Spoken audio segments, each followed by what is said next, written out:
Hello folks, so back again with an update with the Reefer 250, and as you can see I have my live rock. I've pretty much got as much as I need now. Just put it in the past couple of days. I managed to source it from the same place I got the original rock from the Nano.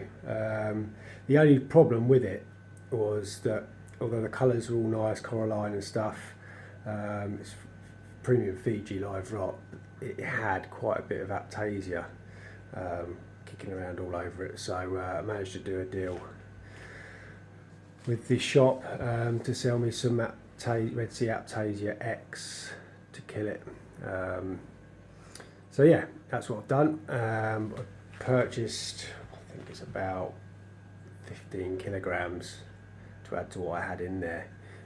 So in total it was about 21 kilograms of live rock in there now, which I think is going to be enough. It's a 250 litre tank, so that should be okay.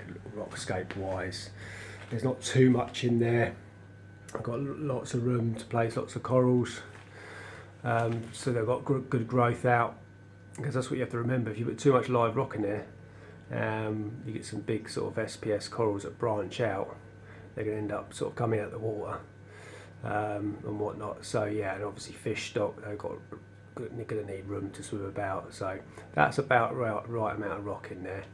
And as you can see the lighting of these castles, but obviously in amongst all this lot is my old stuff, but the new stuff is nice and purple as well. So it should, I'm hoping, fingers crossed, should just explode with coralline everywhere. Tried to escape it as best you can, but it's probably the hardest thing to do with these reef systems is to Rockscape, because you can never get it just right, and none of the rocks fit together perfectly. I'm glad I went all live rock in the end instead of the Arca route, because it's, at least when I look in there, I know everything in there is from the sea, of a real reef, so it's all real reef rock, so it's as natural as possible. So I'm glad I did go that route. It wasn't that, I thought it was going to be really expensive to do this tank all in like premium live rock, but yeah, it wasn't too bad in the end. There's about 300 quid's worth in there total. So yeah, the live rock is in and all looking good. There's a few bits of aptasia kicking around that I can keep seeing, which as I'm seeing it, I'm just as you can see, just by that in there, look. As I'm seeing it, I'm getting the Aptasia X syringe and needle out solution and just pumping it in, and turning all the flow off and pumping it in and killing it. I don't think there's much left in there. It's about a couple of 3 bits. I think we'll just have to keep an eye on the next few days to see what comes out. But yeah, clowns are still acting a bit weird. They're slowly settling in. Seem to kick around this corner quite a bit. I think until they get used to their environment, they're going to be a bit funny. All the lighting going fine. Sump, I'll show you inside the sump. I've got those 2 reactors up and running now. I've had a little bit of a rearrange in this sump. Just a bit of a change about. Move this out of the way so you can see better. Yeah, so the 2 reactors, this one, the Phosbound 150 for raw phos to take out the phosphates, that's up and running and tumbling nicely. If you can see on the camera, just got it tumbling just nice. Focus back. Okay, so that's the Phosbound 150. Now I've mounted it externally now because it was a nightmare when I did a water change. I changed my filter socks out. It's this space here where these filter socks come out on drawers. Of course, the skimmer was over here near them, as you saw before in the previous videos, and I just it was a case of moving the skimmer right out the sump and everything. It's just a nightmare. So I thought, right, okay, so a little bit of a move about, so I can get to them easy. This one in the middle is that bubble magnus for carbon, just carbon in there, just a little bit to polish the water. But yeah, when I get the drawers out now, you just have to move Just sort of tip the carbon reactor left and right to get them out. It's much easier, and the skimmer's over in that corner now.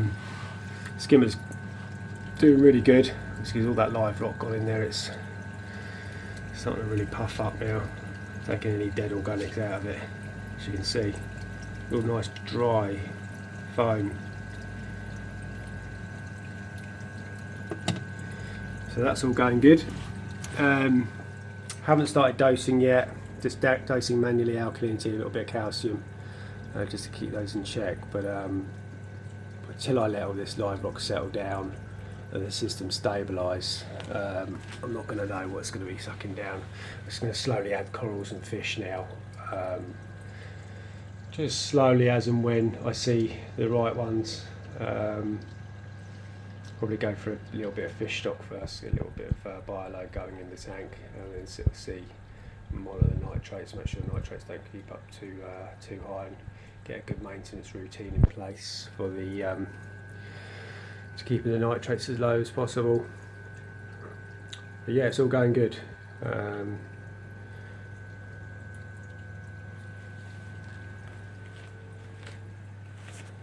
Just show you a little bit closer inside the rock.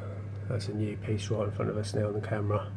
Nice purple bits. All that's what you got to look for in this live rock, is the purple. Because if you buy no purple on it, it's just all brown or green or whatever. It just takes so long to colonise coralline.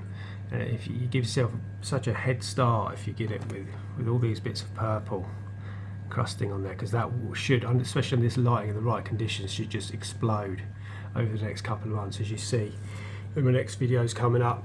Hopefully you'll see that, and it should spread all to the back. Well, fingers crossed, that's what I'm hoping anyway, like it did with my nano. Of course, with the existing bits from the nano in there as well, it should help colonise it all.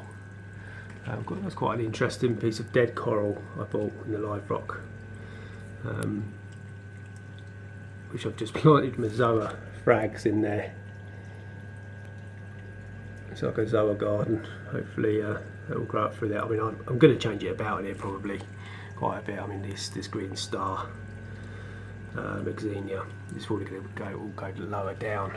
Got to frag it and put it down lower, because predominantly at the top is hopefully it's going to be over the top all SPS branching corals, branching out at the top, obviously for the highlight, and the softer stuff down the bottom, maybe a bit of LPS down the bottom like a torch coral and stuff. I'm going to keep this pulse Exenia on this flat bit of rock, and hopefully it won't spread to the main lumber rock. Just keep it separate, because that could go mad, that stuff. But I don't think it's good. It's grown loads. I mean, it was about 20 heads on it. Now it's obviously 100 plus heads on it. It's growing, but it's not going out of control. It's been 6 months, so it's going to be quite controllable. I think that, because the nitrates are so low and phosphates, there's nothing. That's where it loves. If you put it in a dirty tank with loads of high nitrates, a bit of phosphate, it loves that, and it goes mad. It can soon take over the tank. But yeah, that's it. The Reefer 250. I think we're 3 weeks in now. Just over 3 weeks. We went live, I think, on the 1st of August. So we're 23rd now. So it's 3 weeks since salt went in, livestock went in. But this should kick-start all this new live rock going in to mature up nice.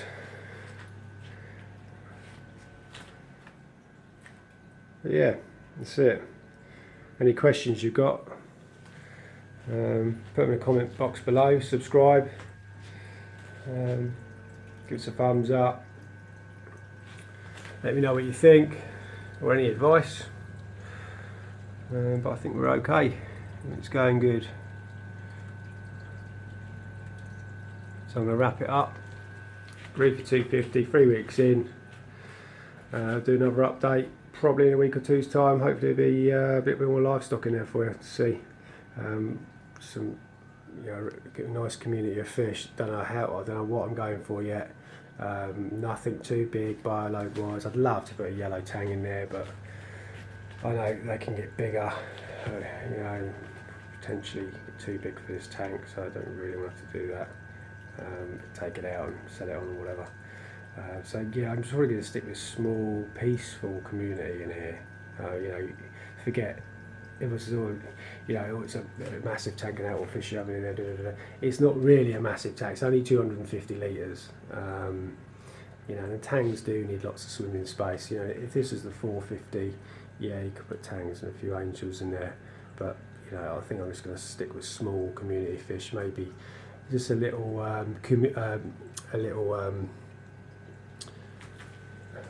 group of a shoal of blue-green chromis, maybe some bottom dwellers like firefish, purple firefish or chalk gobies. Yeah, maybe cleaner wrasse or some sort of different type of wrasse.